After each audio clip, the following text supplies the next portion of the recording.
Certo, vamos destrinchar isso a fundo. Imagina, imagina o seguinte cenário. Pensa no CEO da empresa de tecnologia mais valiosa do planeta. Uma figura que tem, controle absoluto sobre o mercado, sabe?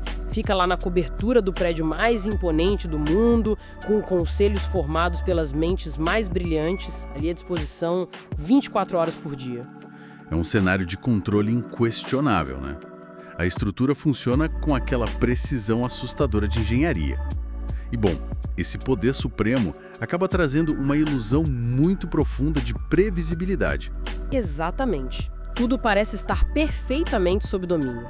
Mas aí do lado, no auge absoluto dessa trajetória toda, esse líder intocável simplesmente abandona a sala da diretoria, desce para o jardim da sede da empresa e começa a pastar. Comer grama do chão. Literalmente comer grama, sem roupas, sem nenhum raciocínio lógico, vivendo como um animal selvagem no meio do mato, e isso durante anos. A previsibilidade se quebra em 1000 pedaços da forma mais bizarra imaginável. Nossa, é uma imagem brutal. Soa até como, sei lá, um roteiro de ficção surrealista ou uma daquelas lendas urbanas corporativas sobre esgotamento mental. Pois é, e o mais impressionante é que as fontes da nossa análise de hoje trazem justamente o relato de um homem real que viveu exatamente isso. Estamos falando do rei Nabucodonosor II, que foi indiscutivelmente um dos monarcas mais poderosos de toda a antiguidade. Com certeza. A missão deste nosso mergulho profundo é analisar uma pilha fascinante de fontes que incluem desde registros históricos detalhados, análises textuais antigas e tratados teológicos densos, tudo isso para separar os mitos da realidade em torno dessa famosa loucura do rei babilônico. E o que é fascinante aqui é que, olha, não estamos lidando só com um conto antigo que sobreviveu ao tempo, sabe? Essa narrativa é um dos registros mais antigos e minuciosamente detalhados sobre o colapso psicológico de um líder bem no ápice do seu poder. E tudo vem misturado com uma mensagem super profunda sobre a soberania de forças muito maiores que a arrogância humana. É, para que a nossa audiência entenda o tamanho do ego que a gente vai ver desmoronar daqui a pouco, precisamos estabelecer a magnitude desse homem. Segundo as nossas fontes, Nabucodonosor II não era um governante qualquer, né? Definitivamente não. Ele liderou o Império Neobabilônico por cerca de 43 anos, ali de 604 a 562 a.C. E bom, o currículo de conquistas dele é algo assustador. Verdade, ele era um estrategista militar absurdo. Nossas fontes destacam que ele, ainda como príncipe, simplesmente derrotou a superpotência da época, o Egito, na Batalha de Carquemish. Exato. Foi uma vitória que essencialmente redesenhou todo o mapa geopolítico do mundo antigo. Ao tirar o Egito da jogada, a Babilônia se estabeleceu como a força hegemônica e indiscutível do Oriente Médio. O equilíbrio de poder mudou todo num único confronto. Uau! E a ambição imperial não parou por aí? Ele liderou 3 invasões sucessivas a Judá e destruiu completamente o lendário Templo de Salomão em Jerusalém. Mas, ao mesmo tempo que era essa máquina de guerra implacável, os registros revelam um construtor monumental. Um verdadeiro arquiteto de impérios. Ele transformou a cidade da Babilônia numa megalópole fortificada inexpugnável. Só para ilustrar, as fontes mencionam muralhas tão imensas e largas que uma carruagem inteira podia correr no topo delas. Estima-se que fossem mais de 100 quilômetros de fortificações. Caramba, 100 quilômetros! E ainda tem a tradição que acredita ele a construção dos jardins suspensos, não é? Que era tipo uma das 7 maravilhas do mundo antigo. O motivo é quase poético. O relato diz que foi um presente para a esposa dele, Amitis da Média, porque ela sentia muita falta das montanhas da terra natal dela. Sim, para agradar a esposa, ele manda construir uma montanha artificial no meio do deserto. É mole. Pois é. E, veja bem, esse nível de capacidade construtiva e militar invariavelmente gera um complexo de divindade. Quando um governante consegue moldar a geografia e o mundo à própria vontade, a fronteira mental entre ser um homem ou um deus começa a desaparecer, sabe? E aqui as fontes apresentam um paradoxo bem notável. Qual paradoxo? Os registros históricos oficiais descrevem Nabucodonosor como um devoto fervoroso de deuses pagãos, especialmente Marduk. Só que, por outro lado, os textos bíblicos, como o livro do profeta Jeremias, chamam esse mesmo rei, o cara que destruiu o templo judaico, de servo de Deus. Peraí, isso parece uma contradição gigantesca. Como o responsável por destruir o local mais sagrado de uma religião acaba sendo chamado de servo nos textos dessa mesma religião? É que a narrativa teológica enxerga a história operando numa camada muito superior à geopolítica, entende?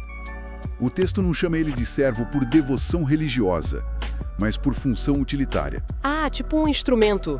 Isso. Na visão dos profetas, ele foi usado como uma ferramenta de juízo e disciplina contra várias nações. A mensagem subjacente ali é clara. Não importa o quão absoluto o império se considere, a coroa é só uma peça num tabuleiro cósmico muito maior. Uma dinâmica fascinante. Então temos esse líder intocável no topo do mundo, achando que dita os rumos da humanidade. Mas as fontes mostram que por trás de toda essa armadura de ouro, a mente do rei começa a dar sinais de rachadura. O subconsciente começa a atrair o rei com sonhos perturbadores. Exato, e não eram só pesadelos comuns. Os textos descrevem quase como ataques de pânico. O primeiro sonho tem aquela estátua colossal de múltiplos metais, e aí o profeta judeu Daniel interpreta que o reino de Nabucodonosor, a cabeça de ouro, um dia ia cair. E o rei fica maravilhado na hora, né? Mas a lição de humildade parece que não cria raízes. Fica muito evidente a dificuldade extrema que os detentores de poder absoluto têm de internalizar qualquer limite. Ele via milagres. Até viu os amigos de Daniel sobreviverem na fornalha ardente. Chegou a admitir publicamente que a divindade deles era poderosa. Mas a visão egocêntrica dele continuou intacta. Web, Wog, milagre. Exatamente. A assimilação intelectual do milagre não se converte em humildade. O ego simplesmente absorve a experiência e continua inflando. O que nos leva diretamente para o capítulo 4 do livro de Daniel. Nossas fontes destacam que este documento é único, é um decreto oficial escrito na primeira pessoa. É o testemunho de um colapso iminente, onde ele tem um segundo sonho, bem mais direto e aterrador.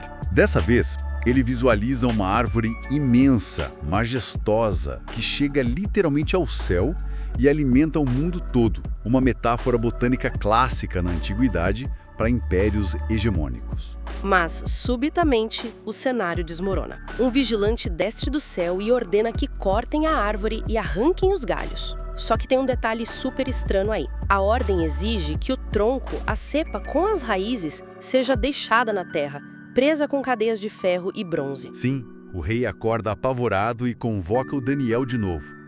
E as fontes relatam que o profeta hesita em falar.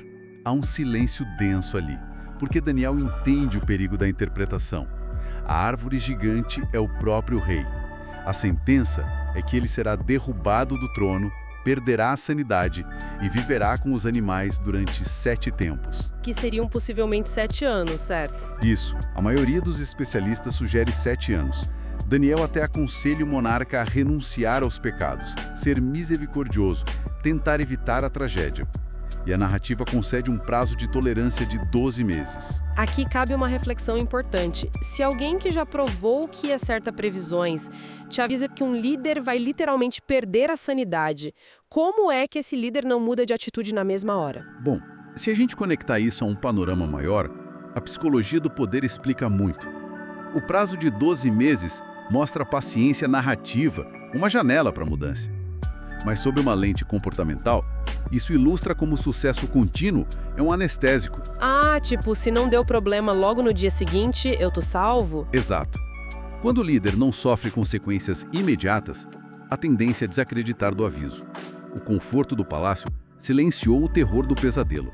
A altivez precede a ruína, justamente porque a falta de punição temporária é confundida com imunidade inquebrável. Ilusão de imunidade. Passado 1 ano certinho, o rei tá lá, dando um passeio no terraço do palácio, contemplando as muralhas e os jardins que construiu, e aí profere a frase fatal. Não é esta a grande Babilônia, que eu edifiquei para a casa real com o meu grandioso poder e para a glória da minha majestade. Muito eu, meu poder, minha glória. O ego vazando por todos os lados. E, no exato instante em que essa frase sai da boca dele, A janela de 12 meses expira.